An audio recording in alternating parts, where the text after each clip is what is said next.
नमस्कार बंधुरा welcome back to Bengali हेसेल।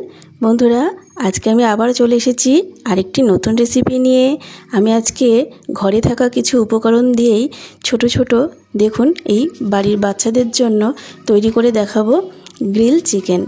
बंधुरा बाइरे थेके तो आमरा अनेकेई এই সমস্ত ধরনের উপকরণ আমরা কিনে খেয়ে থাকি, তাহলে ঘরে থাকা উপকরণ দিয়েই যদি এইভাবে বাচ্চাদেরকে তৈরি করে দেওয়া যায় গ্রিল চিকেন, তাহলে কেমন হয়?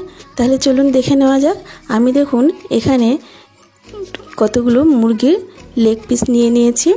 আমি এই লেগ পিসগুলোর মধ্যে প্রথমেই দিয়ে দেব 1 টিস্পুন নুন, তারপরে এর মধ্যে দেব, দেখুন আপনারা দেখতে থাকুন বন্ধুরা, আমার এই পুরো ভিডিওটা ওয়াচ করবেন, তাহলে দেখবেন আপনারা খুব সহজেই বাড়িতে তৈরি করে নিতে পারবেন এই গ্রিল চিকেন। পুরো ভিডিওটা দেখার অনুরোধ রইল। তাহলে আমি এখানে দিয়ে দিলাম 1 টিস্পুন লঙ্কার গুঁড়ো আর দিয়ে দেব 1/2 টিস্পুন গোলমরিচের গুঁড়ো।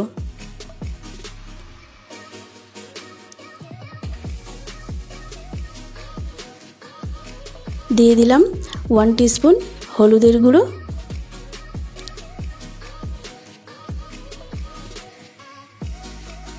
আর দিয়ে দেব অর্ধেক পাতিলেবুর রস। ভালো করে চিপে আমি এখানে দিয়ে দিলাম পাতিলেবুর রস। এখানে আপনারা ভিনিগারও ইউজ করতে পারেন, তবে লেবুর রসে একটি আলাদা ফ্লেভার থাকে, তাই লেবুর রসটা দিলেই ভালো লাগে। দিয়ে দিলাম 1 টেবিল স্পুন টক দই।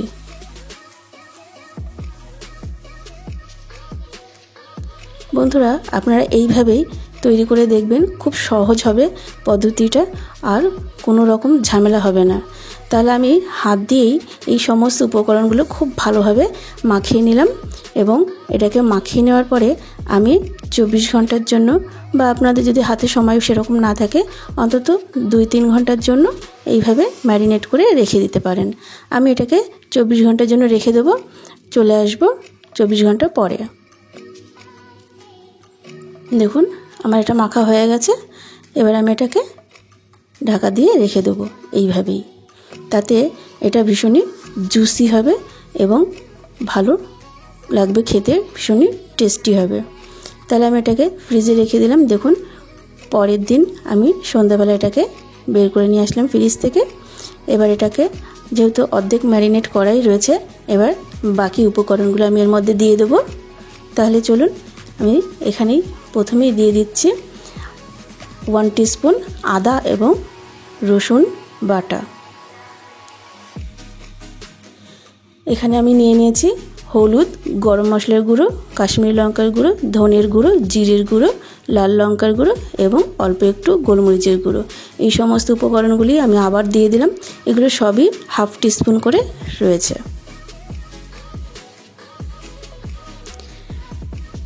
আবারও দিয়ে দিলাম সামান্য নুন। এবার এই সমস্ত উপকরণগুলো ভালোভাবে আবারও মাখিয়ে নেব। মাখিয়ে নেওয়ার পরে আবারও 15 মিনিটের জন্য আমি এটাকে ঢেকে রেখে দেব। দেখুন খুব ভালোভাবে প্রত্যেকটা লেগ পিসের মধ্যে খুব ভালোভাবে এইভাবে ঘষে ঘষে মাখিয়ে নিতে হবে মশলাগুলোকে, যাতে একটাও লেগ পিস বাদ না যায়। খুব ভালোভাবে প্রত্যেকটার মধ্যে মাখিয়ে নিতে হবে।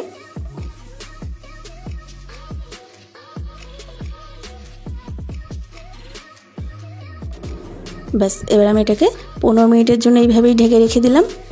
এদিকে 15 মিনিট পরে গ্যাসে একটি প্যান বসিয়ে দিয়েছি, তাতে দিয়ে দিলাম 1 টেবিল স্পুন সাদা তেল, আর দিয়ে দেবো 1 টিস্পুন বাটার।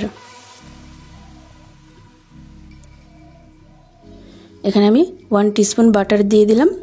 এবার বাটারটাকে মেল্ট হতে দেব। বাটারটা মেল্ট হয়ে গেছে, আমি পুরো প্যানটার মধ্যে দিয়ে দিলাম বাটারটাকে মাখিয়ে এবং তেলটা। এবার আমি এর মধ্যেই দিয়ে দিচ্ছি এই ম্যারিনেট করে রাখা চিকেনের পিসগুলো। দেখুন এইভাবে আমি প্রত্যেকটা পিসকে ভালোভাবে ছাড়িয়ে নিচ্ছি। নিয়ে এর গায়ে যে মশলাগুলো লেগে রয়েছে সেই মশলাগুলোকে খুব ভালোভাবে এর গায়ের সাথে মাখিয়ে নেওয়ার চেষ্টা করছি। দেখুন মশলাগুলো খুব ভালোভাবে এর গায়ের মধ্যেই যাতে আটকে যায় সেইভাবে এইভাবে ঘষে ঘষে লাগিয়ে নিলাম। ব্যাস এবার এগুলোকে উল্টে দিলাম। এইভাবেই উল্টে পাল্টে আমি প্রায় 15 মিনিট মতন এগুলোকে এইভাবে কড়াইয়ের মধ্যেই কিছুক্ষণ কষিয়ে নেব। এবার দিয়ে দেবো, ঢাকা দিয়ে দেবো। বন্ধুরা এইভাবেই বারবার ঢাকা খুলবো আর উল্টে পাল্টে এইভাবেই 15 মিনিট মতন আমি এগুলোকে প্যানের মধ্যে কষিয়ে নেব। দেখুন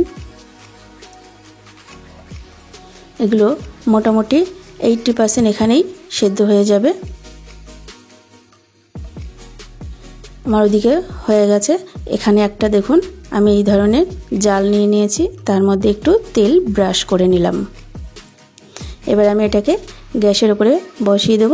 আর এই যে মাংসর পিসগুলোকে, লেগ পিসগুলোর মধ্যে একটু তেল ব্রাশ করে আমি এর উপরে দিয়ে দিলাম।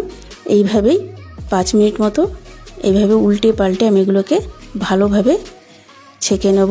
দেখুন খুব ভালোভাবে এইভাবেই উল্টে পাল্টে ছেঁকে নেব, তাহলে বাকি 20% এখানেই হয়ে যাবে। দেখুন যেহেতু মশলা দেওয়া রয়েছে তাই মশলাগুলোতে ঝট করে এই যে দেখুন ঝট করে এগুলো এই যে ধরে যাচ্ছে আগুনটা। আমি এগুলোকে এই যে মশলাগুলোকে সরিয়ে দিলাম, দিয়ে আবারও 2 পিস দিয়ে দিলাম। আমি একসঙ্গে বেশি দেবো না, এইভাবে 2 পিস করেই সমস্ত মাংসর পিসগুলোকে এইভাবে ছেঁকে নেব। দেখুন কত সুন্দর হয়ে গেছে। বন্ধুরা আপনারাও খুব সহজেই এইভাবে বাড়িতেই তৈরি করে নিতে পারবেন গ্রিল চিকেন। এইভাবে যদি বাইরে থেকে কিনে না নিয়ে এসে বাড়িতেই তৈরি করা যায়, বাড়ির বাচ্চারা কিন্তু অনেক বেশি খুশি হবে মায়ের হাতের এই রেসিপিটি খেতে। তাহলে চলুন বন্ধুরা আজকে এই পর্যন্তই। আবারও চলে আসব অন্য কোনো দিন পরবর্তী কোনো ভিডিও নিয়ে। তাহলে আপনারা ভালো থাকবেন, সুস্থ থাকবেন। টাটা।